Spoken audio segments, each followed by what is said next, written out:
नमस्कार, देवभूमि समाचार में स्वागत है आपका। मैं हूं आपके साथ प्रियंका मिश्रा। बुलेटिन की करेंगे शुरुआत। पहली खबर देहरादून से आ रही है, जहां मुख्यमंत्री पुष्कर सिंह धामी ने मुख्यमंत्री आवास में बने कैंप कार्यालय में शासन के उच्च अधिकारियों के साथ बैठक की और नई दिल्ली में प्रधानमंत्री नरेंद्र मोदी की अध्यक्षता में आयोजित मुख्यमंत्री सम्मेलन में जिन बिंदुओं पर चर्चा की गई थी उनके संबंध में चर्चा कर अधिकारियों को दिशा निर्देश दिए। मुख्यमंत्री ने कहा कि डबल इंजन सरकार की कई जन कल्याणकारी नीतियों और योजनाओं का लाभ समाज के हर व्यक्ति तक तेज गति से पहुंचाया जा रहा है। प्रधानमंत्री नरेंद्र मोदी के कुशल नेतृत्व और दूरदर्शिता से उत्तराखंड के विकास को नई गति दी जा रही है। हम अंत्योदय व गरीब कल्याण के संकल्प को सिद्धि की ओर ले जाते हुए उत्तराखंड को देश के अग्रणी राज्यों में सम्मिलित करने के लिए प्रयासरत रहेंगे। साथ ही उन्होंने कहा कि इस दिशा में सभी से प्रयासों पर बल दिए जाने का आह्वान भी किया जा रहा है।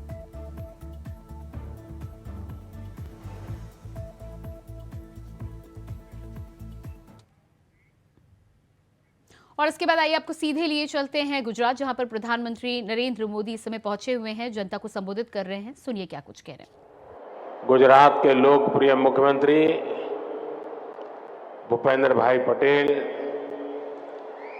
केंद्रीय मंत्रिमंडल के मेरे सहयोगी पुरुषोत्तम रूपाला जी, संसद में मेरे साथी C R Patil, Amul chairman Shri Shyamal bhai और यहां इतनी बड़ी संख्या में पधारे मेरे प्यारे भाई और बहनों,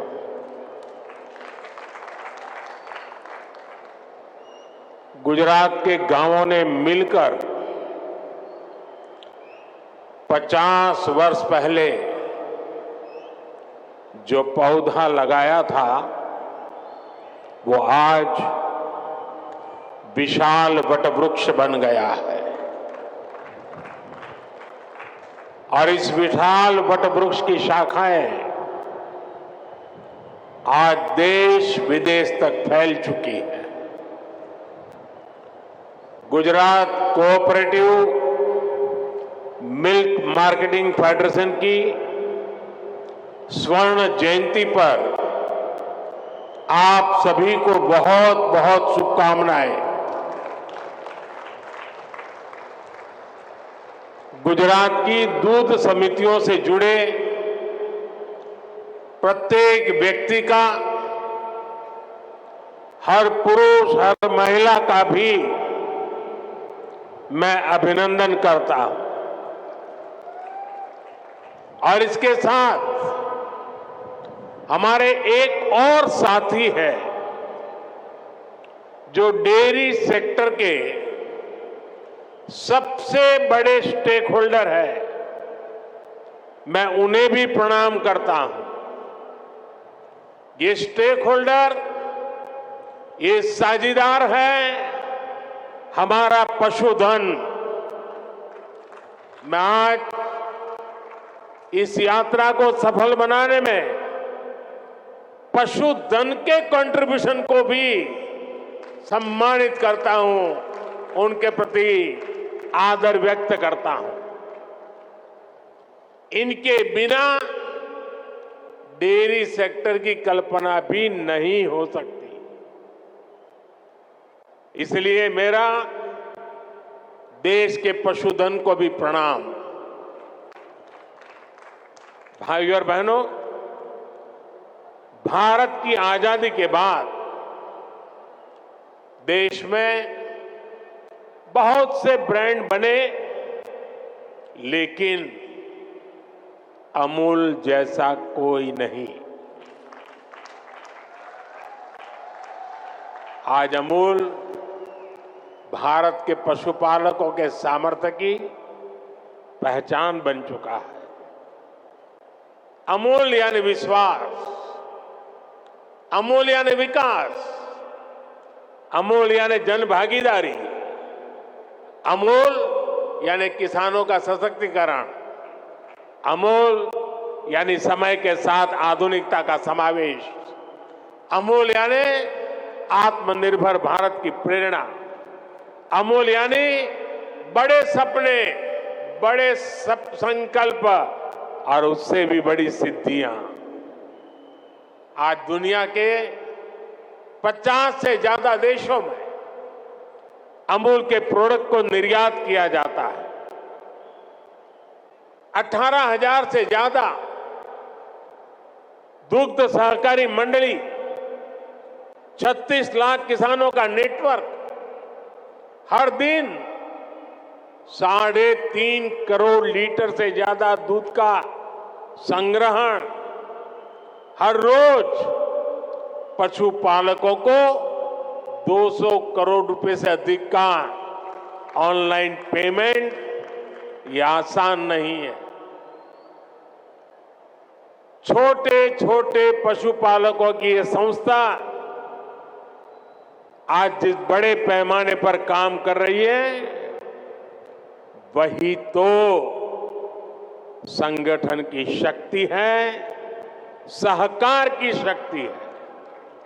भाइयों और बहनों, दूरगामी सोच के साथ लिए गए फैसले कई बार आने वाली पीढ़ियों का भाग्य कैसे बदल देते हैं, अमूल इसका भी एक उदाहरण है। आज अमूल के ये नींव सरदार वल्लभ भाई पटेल के मार्गदर्शन में खेड़ा मिल्क यूनियन के रूप में रखी गई थी। समय के साथ डेयरी सहकारिता गुजरात में और व्यापक होती गई और फिर गुजरात मिल्क मार्केटिंग फेडरेशन बनी। आज भी ये सरकार और सहकार के तालमेल का बेहतरीन मॉडल है। ऐसे ही प्रयासों की वजह से हम आज दुनिया के सबसे बड़े दूध उत्पादक देश हैं। भारत के डेयरी सेक्टर में 8 करोड़ लोग सीधे जुड़े हुए हैं। अगर मैं पिछले 10 साल की बात करूं तो भारत में दूध उत्पादन में करीब करीब 60% वृद्धि हुई है। पिछले 10 वर्षों में प्रति व्यक्ति दूध उपलब्धता भी करीब करीब 40% बढ़ी है। दुनिया में डेयरी सेक्टर सिर्फ 2% की दर से आगे बढ़ रहा है, जबकि भारत में डेयरी सेक्टर 6% की दर से आगे बढ़ रहा है। साथियों, भारत के डेयरी सेक्टर की एक सबसे बड़ी विशेषता है जिसकी उतनी चर्चा नहीं होती। आज इस ऐतिहासिक अवसर पर मैं इस विषय पर भी विस्तार से चर्चा करना चाहता हूं। भारत में 10 लाख करोड़ रुपए के टर्नओवर वाले डेयरी सेक्टर की मुख्य कर्ता धर्ता देश की नारी शक्ति है, हमारी माताएं हैं, हमारी बहनें हैं, हमारी बेटियां हैं। आज देश में धान, गेहूं और गन्ने को भी मिला दें तो भी इन फसलों का टर्नओवर 10 लाख करोड़ रुपए नहीं होता, जबकि 10 लाख करोड़ टर्नओवर वाले डेयरी सेक्टर में 70% काम करने वाली हमारी माताएं, बहनें, बेटियां हैं। तो आप सुन पा रहे थे गुजरात से प्रधानमंत्री नरेंद्र मोदी को, और इसके बाद रुक करते हैं खबरों का। अगली खबर सामने आ रही है जहां मुख्यमंत्री ने क्रियान्वयन विभाग के द्वारा आयोजित कार्यक्रम में हिस्सा लिया है और मेरी योजना पुस्तक का विमोचन किया है। इस अवसर पर कैबिनेट मंत्री सतपाल महाराज, प्रेमचंद्र अग्रवाल, सुबोध उनियाल, डॉक्टर धन सिंह रावत, प्रमुख सचिव आर.के. सुधांशु, सचिव दीपक कुमार के साथ संयुक्त सचिव एन.एस. डुंगरियाल आदि उपस्थित रहे। मुख्यमंत्री योगी आदित्यनाथ ने कहा कि मेरी योजना पुस्तक से निश्चित ही प्रदेशवासियों को सरकारी योजनाओं के संबंध में जानकारी देने की सभी जन कल्याणकारी योजनाओं को एक पटल पर रखना अच्छी पहल है।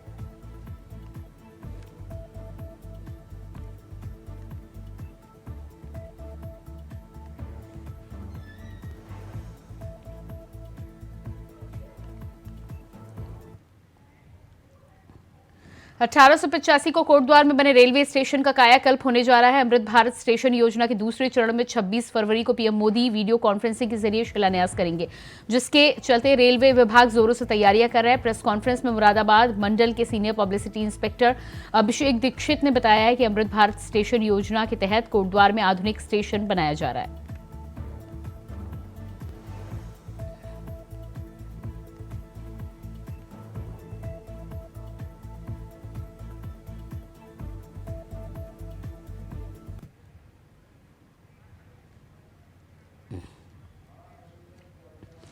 और इसी खबर पर हमारे साथ कोटद्वार से संवाददाता अंजना गोयल फोन लाइन पर जुड़ चुकी हैं। जी अंजना, जिस तरह से प्रेस कॉन्फ्रेंस कर जानकारी दी गई है, 26 फरवरी को पीएम वहां पर पहुंचकर शिलान्यास कार्यक्रम में भी हिस्सा लेंगे, क्या कुछ पूरी जानकारी है?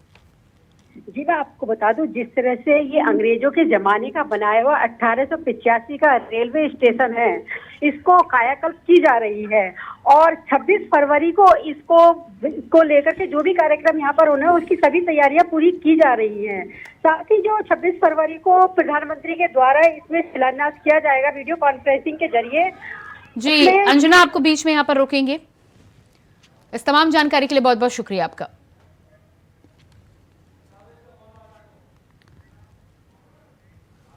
और इसके बाद बात करेंगे अगली खबर की। उत्तराखंड यात्रियों के लिए बड़ी सौगात सामने आई है। देहरादून से रवाना हुई पहली आस्था स्पेशल ट्रेन देहरादून से डायरेक्ट अयोध्या के लिए हुई रवाना। तो उत्तराखंड से अयोध्या जाने वाले श्रद्धालुओं के लिए अहम जानकारी। देहरादून से रवाना हुई पहली आस्था स्पेशल ट्रेन देहरादून से डायरेक्ट अयोध्या के लिए हुई रवाना। रामलला के दर्शन के लिए यात्रियों में भारी उत्साह।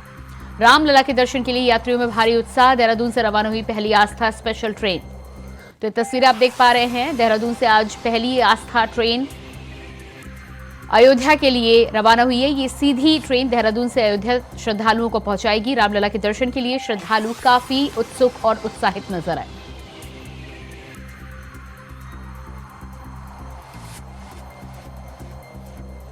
तो तस्वीरें आप देख पा रहे हैं। उत्तराखंड यात्रियों के लिए बड़ी सौगात उत्तराखंड की तरफ से दी गई है। उत्तराखंड से अयोध्या तक डायरेक्ट आस्था स्पेशल ट्रेन का संचालन आज से शुरू हो चुका है।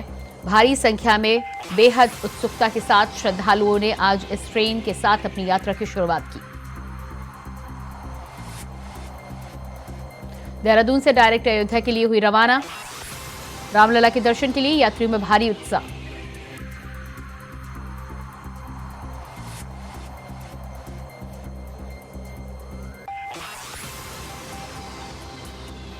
और इसी खबर पर हमारे साथ देहरादून से संवाददाता तुषार गुप्ता फोन लाइन पर जुड़ चुके हैं। जी तुषार, जिस तरह से आस्था स्पेशल ट्रेन आज रवाना हुई है देहरादून से अयोध्या के लिए, क्या कुछ ताजा हाल रहा? किस तरह से श्रद्धालुओं में उत्साह देखा गया? उत्तराखंड के लिए एक बड़ी सौगात से कहा जा सकता है कि आस्था स्पेशल ट्रेन चलाई गई है देहरादून से सीधा अयोध्या के लिए। और इसमें जो तीर्थयात्री है वो काफी उत्साहित नजर आए। राम के जो जयकारों से पूरी ट्रेन शुरुआत हुई, साथ साथ इसमें जो मौजूद थे वो पूर्व सीएम त्रिवेंद्र सिंह रावत की मौजूद है और टिहरी लोकसभा सीट की जो संसद है रानी महालक्ष्मी शाह वो भी इसमें मौजूद है और उन्होंने भी हरी दिखाई। उसके बाद जो ये यात्रा है वो शुरू हुई और ये ट्रेन करीब कल पहुंचेगी और यहाँ पर कल शाम तक पहुंचेगी और वहाँ पर उसके बाद जो तीर्थयात्री यहाँ से गए हैं वो रामलला के दर्शन करेंगे। तो एक बड़ी सौगात सरकार की तरफ से कहा जा सकता है कि जो सीएम धामी ने भी पत्र लिखा था खुद रेल मंत्री को कि जल्द से जल्द यहाँ से सीधी ट्रेन है वो अयोध्या के लिए जाए, ताकि जो तीर्थयात्री है, जो श्रद्धालु है उत्तराखंड से जाने वाले, उनके लिए सहूलियत हो।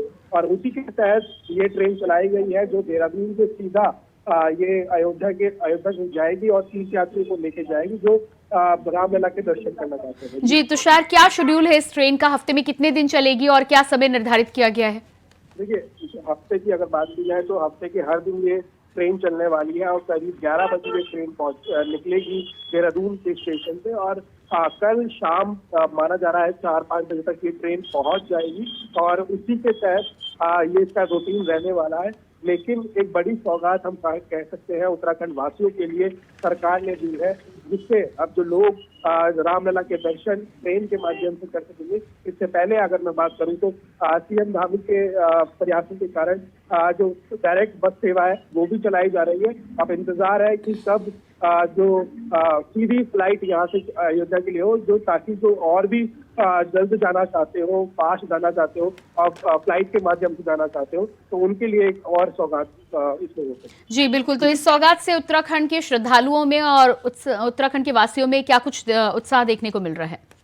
देखिए, अगर देहरादून से बात करें तो देहरादून से आज जितने भी लोग गए हैं, करीब 200 से 300 लोग आज अयोध्या के लिए निकले हैं। तो कहीं ना कहीं उत्साह देखने को लोगों को मिल रहा है। लोग पहले से ही जो ट्रेन की बुकिंग करते हुए नजर आ रहे हैं, और साथ साथ कहा जा सकता है कि जिस तरह से लोगों में ये उत्साह देखने को मिल रहा है, उससे ये भी माना जा रहा है कि और भी ट्रेन ऐसी चलाई जा सकती है सीधा अयोध्या के लिए, जिससे जो फायदा है या फिर जिससे जो यात्रियों को एक सुविधाएं मिल सके, और उसी के तहत जो सरकार है वो अगर कार्य करेगी, अगर इसमें रिस्पॉन्स अच्छा आता है। फिलहाल रिस्पॉन्स अच्छा है, लोग पहले से प्री बुकिंग कर रहे हैं ट्रेन और बसों की। तो ऐसे में जो तीर्थ यात्री सीधा रामलला के दर्शन करने के लिए के एक सौगात इसे कह सकते हैं। और आज जो ट्रेन निकली है उसमें कहीं ना कहीं जो लोग बैठे हुए थे उनमें एक खुशी का माहौल था। जी, रिजर्वेशन को लेकर क्या कुछ स्थिति है तुषार? देखिए, रिजर्वेशन के लिए आप सीधा ऑनलाइन माध्यम से इसको रिजर्व करवा सकते हैं, जो इंडियन रेलवे की वेबसाइट है, और साथ साथ वहाँ जो रेलवे स्टेशन में रिजर्वेशन का जो काउंटर है वहाँ से भी आप रिजर्व करवा सकते हैं। तो ऐसे में अभी से जो रिजर्वेशन की जो शुरू कर दी गई है, और ऐसे में माना जा रहा है कि जो अत्यधिक जो तीर्थ यात्री है वो अयोध्या के लिए रवाना होते हुए नजर आएंगे। जी, इस तमाम जानकारी के लिए तुषार आपका बहुत बहुत शुक्रिया। और उसके बाद बात करेंगे अगली खबर की। खबर हरिद्वार से सामने आ रही है, जहां पुलिस और बदमाश के बीच मुठभेड़ हो गई, जिसमें बदमाश की गोली से एक पुलिसकर्मी घायल हो गया। तो वहीं जवाबी फायरिंग में बदमाश को भी गोली लगने के बाद उसे पकड़ा गया है। तभी घायल पुलिसकर्मी और बदमाश को इलाज के लिए जिला के सरकारी अस्पताल में भर्ती कराया गया है। आपको बता दें कि बदमाश के कब्जे से एक 315 बोर का देशी तमंचा, 2 खोखा कारतूस, 1 जिंदा कारतूस और 315 बोर बरामद किए गए हैं। मामला कोतवाली क्षेत्र के रेडी बेलवाला का बताया जा रहा है। ये 8 दिसंबर को एक 6 साल के बच्चे अजीत जिसका नाम था, उसकी बड़ी निर्मम तरीके से हत्या कर दी गई थी, और उस घटना ने पूरे हरिद्वार को काफ़ी झकझोर के रखा था। और पुलिस ने भी इस घटना को बहुत संजीदगी से लिया, और उसमें लगातार हमारी पूरी टीम लगी हुई थी। इसमें एक संदिग्ध व्यक्ति जिसकी पुलिस को लगातार तलाश थी काफ़ी टाइम से, और ये काफ़ी समय से फरार भी चल रहा था। आज ये सूचना हमारे थाना स्तर पर प्राप्त हुई थी कि ये व्यक्ति आज चमकादल टापू के आसपास कहीं दिखाई दिया है। तो पूरी कॉम्बिंग टीम ने जब जाके वहाँ सर्च अभियान चलाया, तो इस व्यक्ति के द्वारा जब वहाँ से फायर किया गया, पुलिस टीम ने आत्मरक्षा के साथ साथ इसको अरेस्टिंग भी करी है। और इसमें हमारा भी एक जवान घायल हुआ है, एक सब इंस्पेक्टर, और उसको अभी हम लोग यहाँ दिखवा रहे हैं। इसके भी पैर में गोली लगी है, इसको भी यहाँ पर लेके आए हैं। इस तरीके से इसकी अरेस्टिंग की गई है। और इसी खबर पर हमारे साथ हरिद्वार से संवाददाता विकास चौहान फोन लाइन पर जुड़ चुके हैं। जी विकास, इस पूरे मामले में जिस तरह से पुलिस और बदमाश के बीच मुठभेड़ का मामला सामने आया है, क्या कुछ पूरी जानकारी है? देखिए, पुलिस को जानकारी कल देर रात करीबन 11 बजे के आसपास की जानकारी थी कि एक रोडीवेल वाला क्षेत्र में एक व्यक्ति असला लेकर यहाँ पर घूम रहा है, जिसको जब पुलिस ने यहाँ पर पकड़ने की कोशिश की तो उसने पुलिस के ऊपर फायर किया, जिसमें एक पुलिसकर्मी यहाँ पर घायल हुआ है। हालांकि जवाबी फायरिंग में खुद जो बदमाश था वो भी यहाँ पर घायल हुआ, और जिसके बाद हालांकि उसका भी उपचार के लिए उसको जिला चिकित्सालय लिया गया। जब उससे पूछताछ की गई तो एक पुराना मामला, जब दिसंबर माह में इसी क्षेत्र में एक बालक करीबन नाबालिग बालक यहाँ पर गायब हुआ था, जिसकी अगले 2 दिन बाद यहाँ पर जो लाश मिली थी। तो जिस तरह से जानकारी ये मिली है कि उसी व्यक्ति ने उस बालक को यहाँ पर मारा था, और जिस तरह से वो पुलिस से यहाँ पर भटका फिर रहा था, और पुलिस को देखते ही उसने भागने की कोशिश करी है। हालांकि पुलिस ने उसको न्यायालय में पेश करने की कार्रवाई यहाँ पर कर दी है। जी बिल्कुल, तो इस पूरे मामले में जिस तरह से एक बदमाश को गिरफ्तार किया गया है, क्या गिरोह के बारे में भी कोई जानकारी है? क्या आगे भी ये जांच और पुलिस की कार्रवाई जारी रहेगी? जी बिल्कुल, जिस तरह से अगर हम बात करें यहाँ पर मौके पर पहुंचे यहाँ पर। जी बिल्कुल विकास, इस तमाम जानकारी के लिए आपका बहुत बहुत शुक्रिया। और इसके बाद अगली खबर देहरादून से सामने आ रही है। देहरादून से बड़ी खबर, पूर्व सीएम हरीश रावत 26 फरवरी को करेंगे मौन व्रत। पूर्व सीएम हरीश रावत 26 फरवरी को करेंगे मौन व्रत। गैरसैंण की उपेक्षा को लेकर कर रहे हैं मौन व्रत। गैरसैंण की उपेक्षा को लेकर मौन व्रत। गांधी पार्क में होगा मौन व्रत का कार्यक्रम। गांधी पार्क में किया जाएगा मौन व्रत का कार्यक्रम। गैरसैंण की उपेक्षा को लेकर पूर्व सीएम हरीश रावत करेंगे मौन व्रत।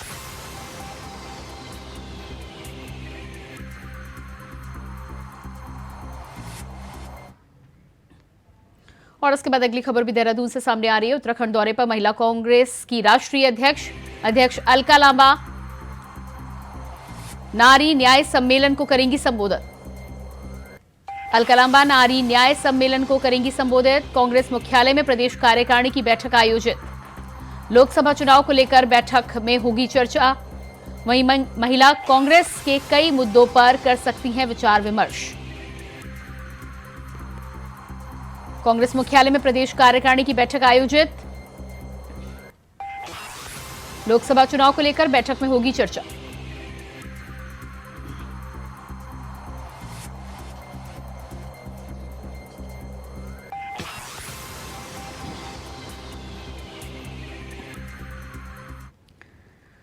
खबर देहरादून से है, जहां मुख्य सचिव राधा रतूड़ी ने आदि कैलाश की यात्रा पर आने वाले पर्यटकों के लिए सुविधाओं और कनेक्टिविटी को मजबूत करने के लिए पर्यटन विभाग के साथ बैठक की। बैठक में जानकारी देते हुए बताया कि पर्यटन विभाग के द्वारा पिथौरागढ़ जिले के धारचूला क्षेत्र में स्थित आदि कैलाश, ओम पर्वत, पार्वती सरोवर जैसे धार्मिक स्थलों के दर्शनों के लिए हेली सेवाएं शुरू की जा रही हैं। पर्यटकों को आदि कैलाश और ओम पर्वत के दर्शन जोलिंगकांग और नाबी डांग से कराए जाने की योजना तय की गई है।